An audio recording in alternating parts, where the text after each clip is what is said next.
listening to Run Like Clockwork, the podcast with your hosts, Adrian Dorison and Mike McAllowitz. This is the show for small business owners like you who want to improve their operations and design a business that runs like clockwork. And if you're looking for a get-rich-quick scheme or overnight fix, this ain't it.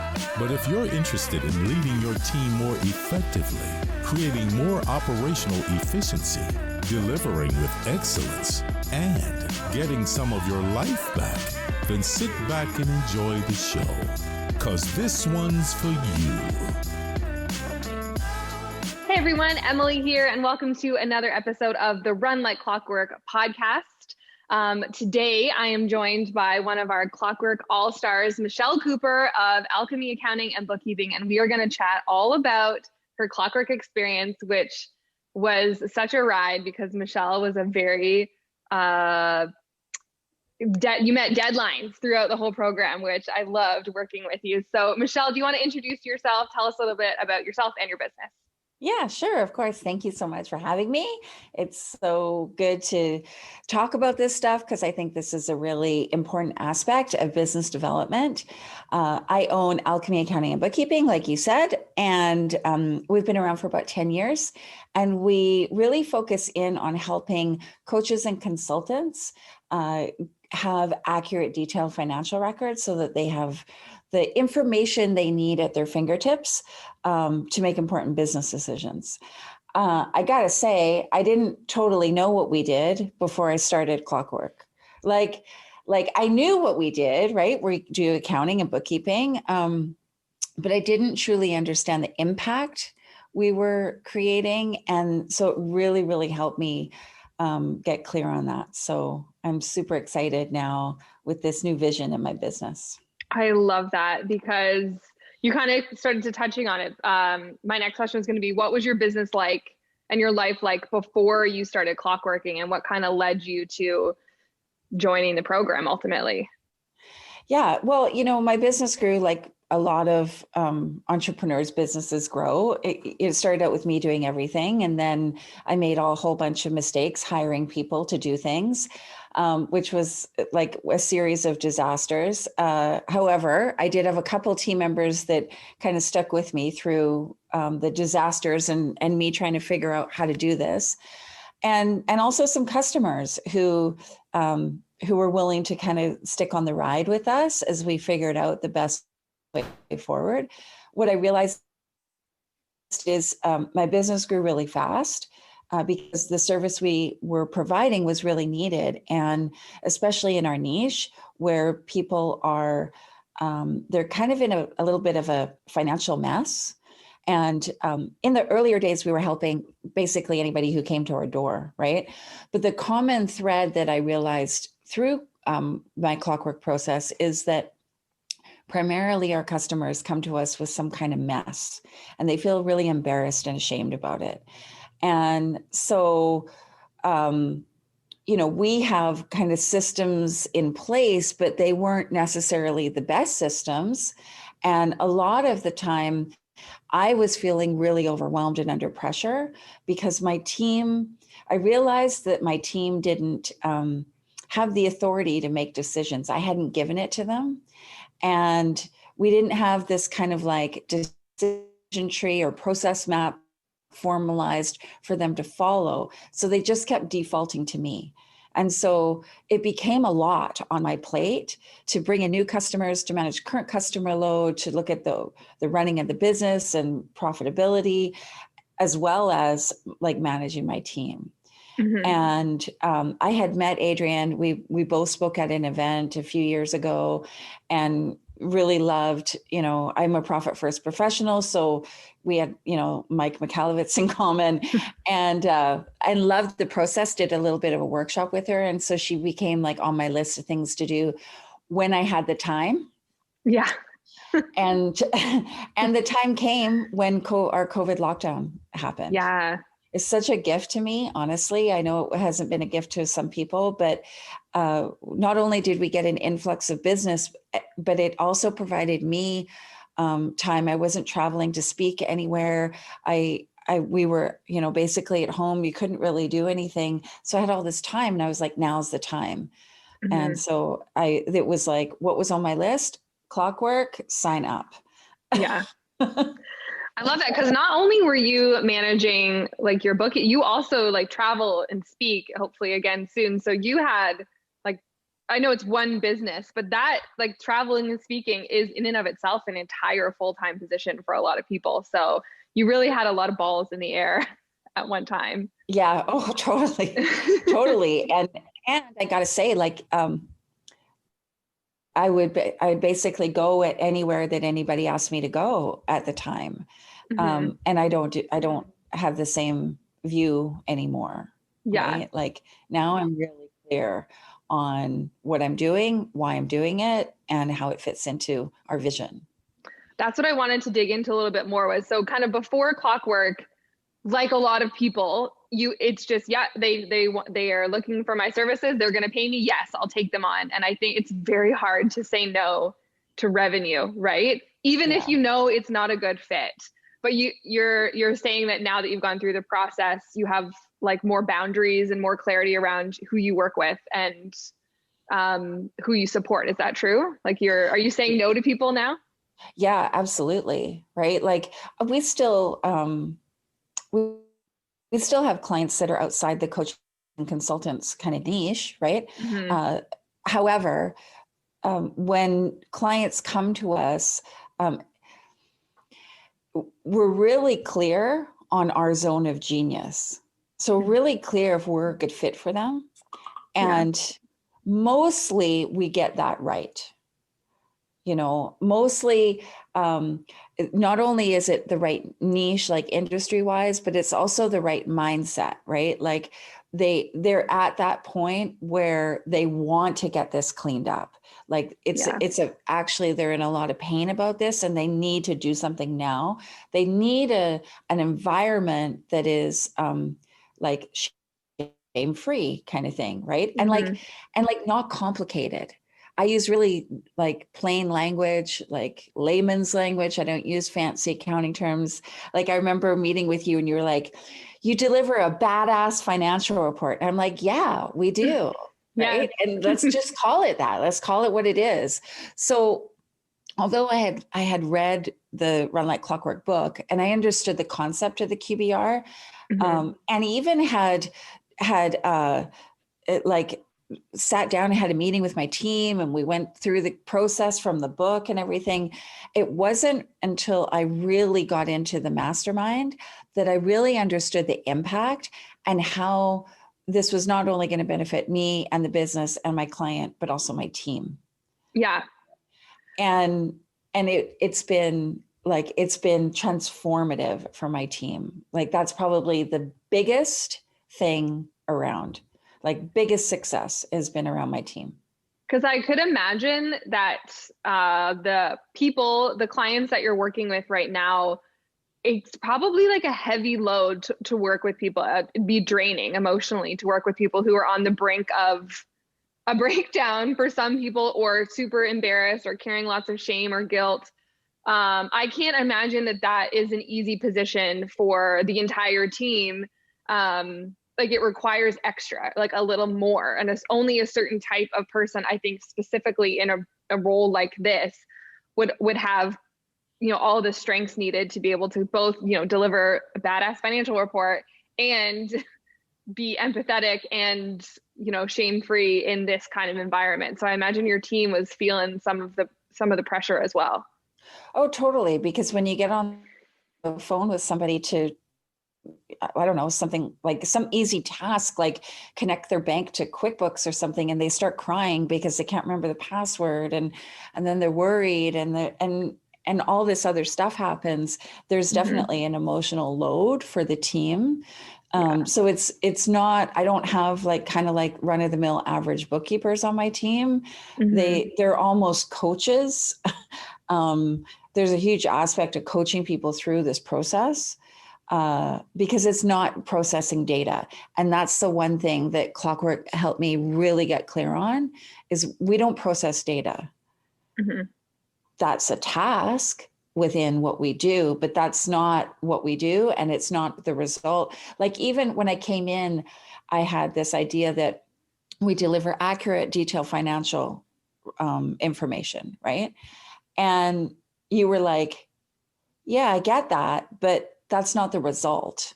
Like, what is actually the result? And it took me a while to really understand that. And then I was like, well, it's financial peace of mind. And you were like, yeah, I get that, but I think there's something else, right? And so it was like these questions to have somebody to bounce this stuff off of and really like go a little bit deeper and like one step more and one step more. It was super valuable for us. Oh, that's good, because often there isn't someone else in the team to bounce these ideas off of, especially if you don't have a partner, like a lot of people have a partner or something where they can at least bounce ideas off of. But if it's just you, there's not always someone to turn to say, am I on the right path, or does this feel true? And though we don't know your business as well as you do, I think as coaches, we can often we can read between the lines and we can hear the things that you're not saying. Because sometimes people will like circle back to the same sort of concepts, or they'll use similar language, but then it doesn't show up in their QBR or the big promise or something. And I'm like, what about this other thing that you talk about all the time? Like, why is that not, right? But it's you're too close to it to see it. You need fresh eyes, and someone who's not emotionally attached to any part of your business, and I think that's the piece that, because like you said, you read the book and you did the exercise. And I think for people, it does work. They can read the book and do it. But I think for a lot of people, you need that extra layer of support and like me to poke you, be like, keep going. Like, you're on the edge, just jump. Totally.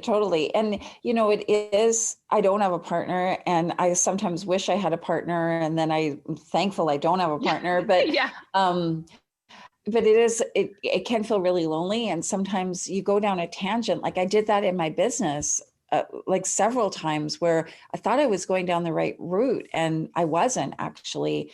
And nobody was saying, hey, what about this thing? Right. Yeah. That you talk about all the time, that you do so well, like, and now you're off doing this weird thing over here. Right. And so, I've been able to really implement the Run Like Clockwork system and use the process to really build my business so that we have a solid foundation. Yeah. Right. Because you had a challenge, was it in October, where you challenged your team to like hit a certain goal and you like crushed it, right? Yeah, we had, we did a revenue challenge where we wanted to bring in $30,000 of revenue in a month. Right. And now, granted, looking back, we could have been more specific. Was it recurring? Was it one-off? Like that kind of thing. Yeah. And we also combined with that. So we'll kind of work on a 12-week year kind of thing. And we had 4 goals. And one of them was to process map our onboarding process. Yeah. And then this revenue goal, because if we were going to achieve the revenue goal, we better like have a really good onboarding clear process map, right? And so the team actually did the whole process map themselves without me being involved, which was like the best thing ever in my entire life. And I know, right? And sure, I came in and I tweaked it, right? And I'm like, I don't like that there. Let's do this over here, but that's fine. And through understanding our process map for onboarding, which starts with a prospect, right?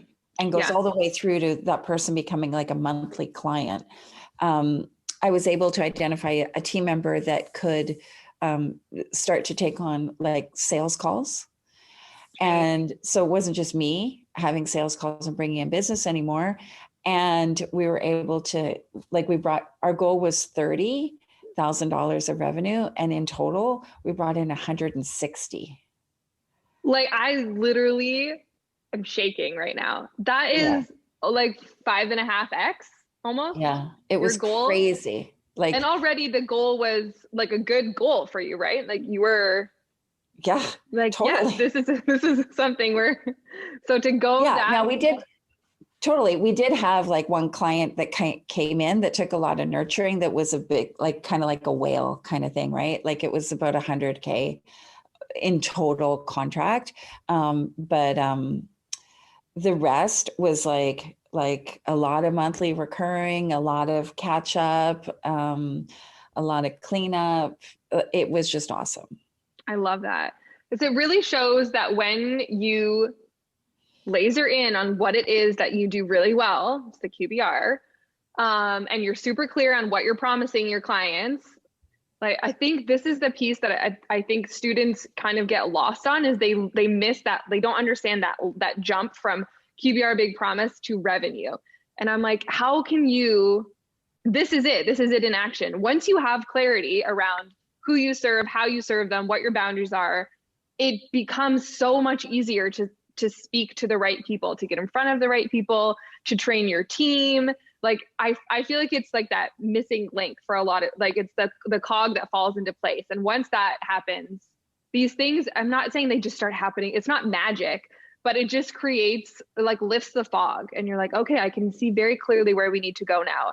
And without that direction, you're like dabbling over here and not really sure where to focus. And then you're surprised when you're not making the progress that you want to make, right? So I think you're the living example of focus yields results.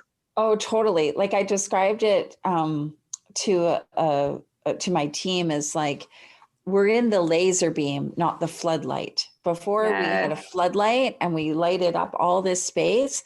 Now we're in kind of like the laser beam of it. And laser beams like can cut through cement. Floodlights can't, right? I said, so we can get like right to the issue. Yeah. And really deal with it well. And I didn't know it was going to result in a huge revenue growth. And so we set a monthly goal of 10K additional monthly recurring revenue every month. And sometimes we hit it, sometimes we don't. Like last month we didn't hit it. We got like 3, but the month before we did like 13 or something, right? Like, right. So it's just a goal that we have, and it feeds into a bigger vision, right? So it feeds into like a bigger vision of more impact, both for clients and even for like team members, right? Absolutely. And how they can contribute to more impact in the world, really.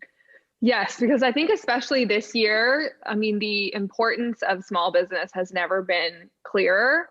So being in an industry like myself, who gets to support people in small business, like you who get to support people in small business, there's like an extra drive to really serve these clients really well, because I want everyone to make it through this, right? Because it's been a crap year for small business for a lot of, and not everyone, but for a lot of people, this has been a difficult year. And I think it's like an extra layer that I think a lot of team members would respond to, and it propels you to deliver with excellence even more, so you can help more people, so that you can avoid this messy situation maybe to begin with for a lot of these small businesses.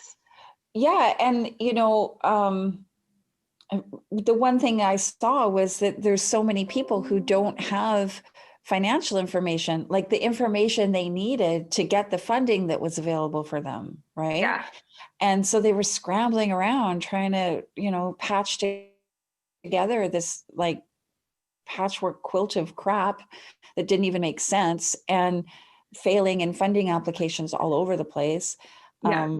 We support clients both in Canada and the United States, and I just saw it across the board. So it showed me really the feedback from what I was seeing was like, this is a problem, and it doesn't need to be a problem. And it's again, it falls back on systems and processes, right? Yeah. And so, I truly believe that the systems and processes you have in your business will help you like weather these kind of bumps in the road, right? Mm-hmm. Because you can like lean back on them. I was like blown away this year and super proud because I've had 3 new additional team members. I was able to introduce like health benefits for my team. Like we added some really big deal. Like not just like my whole goal initially was to keep people employed, like no matter what. We're keeping these people employed, right? We're going to keep this going. And that was my commitment to them. I'll do whatever it takes to keep you guys employed. And so that was really why I wanted to invest in Clockwork, to make their life easier as team members and to make the business more efficient and profitable so I could keep them on board. And then we were able to, because we were doing so great with this process, we were able to add in things like health benefits, which was huge. Mm-hmm. So my next question was going to be, how did your team embrace all these transitions? But I'm guessing pretty well. To be honest, it's not easy. It's still, I'm still kind of poking them. Hey, you should be doing your time tracking because we're committed to quarterly time tracking, right? It was such a big deal at the beginning. They were like, I can't do this. And they haven't met the timeline on everything that I've given them to do. But I just keep, showing up and be an example to them. Like, I'm doing this. So you should be doing it too, right? Like if I'm doing it and I can find the time, then you can find the time. You're being paid for it. So just do it. Right. Just do it. Yeah. But, for them, I think they had like the common reaction for team members, which is, oh, Michelle's got some new thing. She's kind of caught her eye. And so now we got to go through this whole thing again and she'll grow bored of it. And so just wait it out. Right. Yeah. And it's like, not this time, Satan. Right? It's so true. That's always the first reaction for teams that have a CEO who is passionate about improving their business. You're researching, you're trying new things. There's always new books and ideas coming out. So often we get that, oh, we'll just wait it out. I'm sure that they'll lose steam on this. And very rarely do the CEOs lose steam, because within a few weeks of the program, you're already like, vision, QBR, time tracking. Like, how do you lose steam after you have all of those aha moments? So, but it's true. That's a very common response. Totally. And one of the best things was when they all did their time tracking for the first time, and I was able to, we could sit around a table and pull it up. I was able to show them, like, you could get back this much of your time if we figured out somebody else to do this. And when you helped me see, I thought I needed another bookkeeper, and you were like, oh no, you need an admin person. That was like mind blowing. I was like, oh my God, why didn't I see that? And too close. That admin person helps all of them, right? Yeah. And so I'm constantly saying to them, like, what on your time tracking can you get rid of now? Right? Like, what else is there that we can give to Madeline, our admin, or Dana, our office manager? Like, how can we parcel this out even more? Right. Yeah. And that's the goal. Like, and that's an efficiency principle. It's like, just do one thing really, really well. So your business, has done it, and you've niched down to your client database. And then in our roles, we have to do that as much as possible as well. And especially when you're growing like this, and being aware of like, okay, there's no space on the team now, but who's next? What's the next hire we're going to bring in? Like, what's the next thing I shouldn't be doing? Even if it means a hire in 6 months from now, but just having that awareness is a game changer for everyone's like efficiency and output, really. Because really, that's the only thing we really care about, is like, what's your outcome at the end of the day? Are you hitting your outcome goals? So totally. I love that. Yeah. What was the most surprising part about going through this, would you say? Well, I think the most surprising thing was, like, I thought I had my shit together and I didn't. Yeah. Like, I thought I had a pretty efficiently running business, and I didn't really. And people weren't like people were doing a lot of different things. Like you said, like what do they do really well and just have them do that, right? I'd had them do like, oh, a little bit of this and a little bit of that and do some of this too. And that was where efficiencies came, when it was like, oh, actually, you know what? You're really good at client care. So that's what you should be doing, right? And just being supportive for that team member to step into that role fully and not worry about, well, now I'm not doing bookkeeping, I'm just doing client care. Like, what does that mean? Am I going to lose my skill set? Like, there was lots of mindset, like thinking coming up, right? That was probably the most surprising thing, is that I didn't have it all together like I thought I did. And then, of course, like, I didn't expect to see revenue growth through this process. Like, I saw this as kind of like back office stuff. This is really not a revenue generating program kind of thing. It's just going to help us create some systems and structure and maybe be more efficient. It might reduce my costs a little bit, but I didn't see it as actual revenue growth. And it absolutely has meant revenue growth.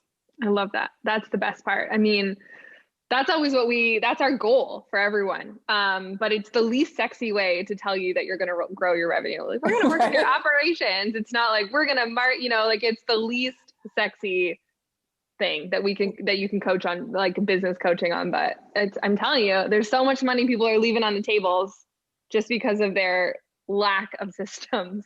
Totally. And through this, I have more time to talk to more people. And so our kind of funnel opens up a little bit because we can have more people come in it. So because you have more time on your calendar to have these conversations. So yeah, for sure.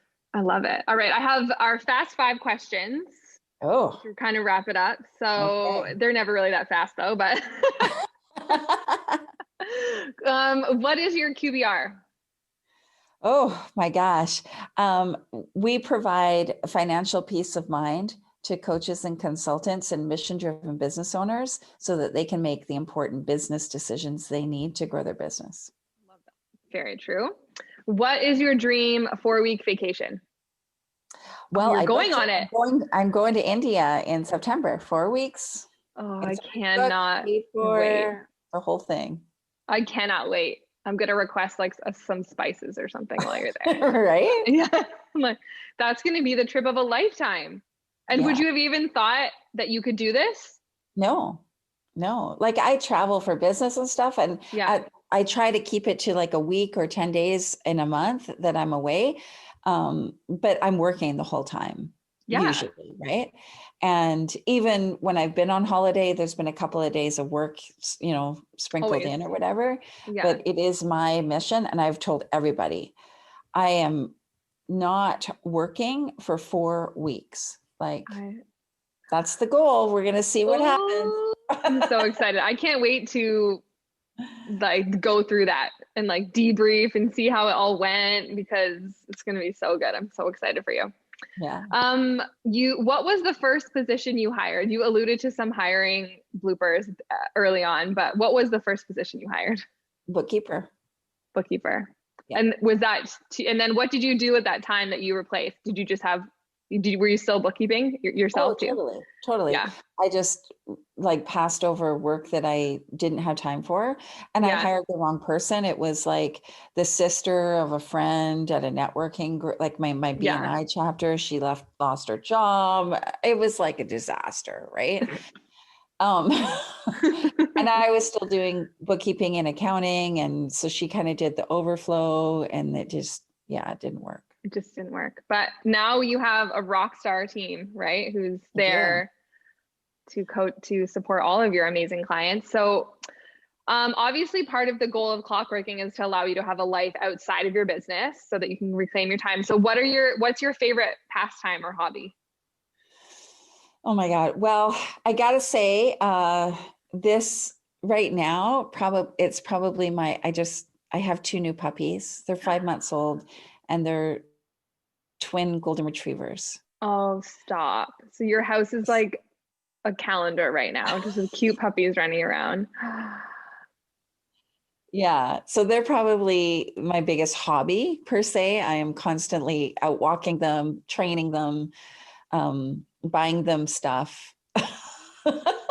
I love it. I just started following an Instagram account called The Whiskey Girl, and it's a dog. She's in Squamish. Oh, And it's the amount of work they put into work training this dog. I can't believe it. It's more probably than I put into raising my kids, if I'm being honest. So oh, I'm gonna check that out. That's so yeah, good. it's like at the Whiskey Girl or something like that. It's two super cute dogs, and it's I'm like, yeah, it's a lot of work, but that's so fun. Yeah, yeah, it's been a Yeah. lot of fun. Okay, my last question is, what's the one word you would use to describe your experience, your clockwork experience? Phenomenal. Oh, that's nice. That's Yeah, a good word. I'll take it. yeah, absolutely. I would say phenomenal. Like I tell everybody, like I'm one of those kind of raving fans or whatever. But I loved when I met Adrienne, and like instantly I was like, oh yeah, this chick knows what she's talking about. Um, and then coming in and working with you has been phenomenal, and the team. It's a really easy platform to navigate, and like I love the way it's guided through. For me, it was just awesome to have like week by week. I knew I had to get this stuff done to Mhm. keep up with everybody else. I Yeah. was determined to get the value out of my investment, but also to connect with the other people and kind of like go along this process with everybody. And so I just made sure I scheduled time in all the Mhm. calls. Like the amount of times I was like, can I find out in advance Yeah. the date, right? Yeah. And I also scheduled in time to do my homework, right? Yeah. Because there is work to do. And I scheduled in time to talk to the team. Like I really went all in, and I saw the Mhm. reward. You did. Um, but I can't recommend it enough. Like I called a couple of friends, like one in particular who ended up joining, and I was like, dude, you just keep talking to me about how these things are not working and you need to do this boot camp. And she Yeah. did. And then she went into Accelerator, I think. So, Yes. Yeah. I love that. And it's so true because you are one of the people who like really stayed the pace in the accelerator program, which I think was really key to being able to see results like this, because you haven't been in the program a year yet, right? So yeah. so to be able to see results like this so quickly, it's just because you make the time for it. People always say, it's like when you said, I'll do it when I have the time. You're never just going to magically have time. You're never going to find time. It's not going to appear on your calendar. You have to make the time for it. Well, yeah. And the fact that you don't have time to do it is the reason to do it. Right. Exactly. Like It's it's like a like, catch-22. yeah, like you're saying you don't have the time. Like that's what I was saying to my friend Marlo. She's like, I don't have the time for another thing. I'm like, that's the reason you need to do this. Yeah, Just that sentence on its own. I know. So yeah, Yeah, really good. preaching to the choir. All right, Michelle, where can people go to learn more about you? Alchemyaccounting.ca is our website. They can find me on Instagram, Michelle B. Cooper, or Facebook. You can friend me, Michelle Cooper. I'm in British Columbia in Canada. That's where I hang out. Awesome. I will put all the links to that in the show notes. So if people want to learn more about what you do, or perhaps they are experiencing some of the pains that you discussed, if they are, kind of in your niche market, maybe they'll be looking for some help, because I can say firsthand from working with Michelle that absolutely what you said about how you serve your clients is how you show up every day. And it's how you, your values shine through in everything that you do. So absolutely, you'd be such a great fit for anyone who's feeling like, oh, I don't want to look at my books right now. Yeah, So totally. you sweep that under the rug and not look at it till tax time. Right. Perfect. And if you want to connect further, you can with myself or anyone in the Clockwork team or other people clockworking right now, feel free to join our free community. It's facebook.com/ no, I'm a liar. It's www.runlikeclockwork.com /community. that's the link to join our free Facebook community where we're there. You can ask questions, you can hang out with us, get to know more about us. Michelle, it was so great to chat with you today. I loved, sharing your story because you really are living, breathing example of when you do the work, you will see the results, and then you'll get to go to India for 4 weeks. So right? We'll have to have you back on when you come back from your 4-week vacation to hear about how that went. Yeah, absolutely. Absolutely. Thank you so much. It's just such an honor and a privilege to talk to you and to share this. I just love this work. And I am so incredibly grateful for everything that you guys have done to contribute to my business's success. Oh, I love that. Well, everyone who's listening, you'll got to check in like just over a year and we'll see how Michelle's vacation went. Awesome.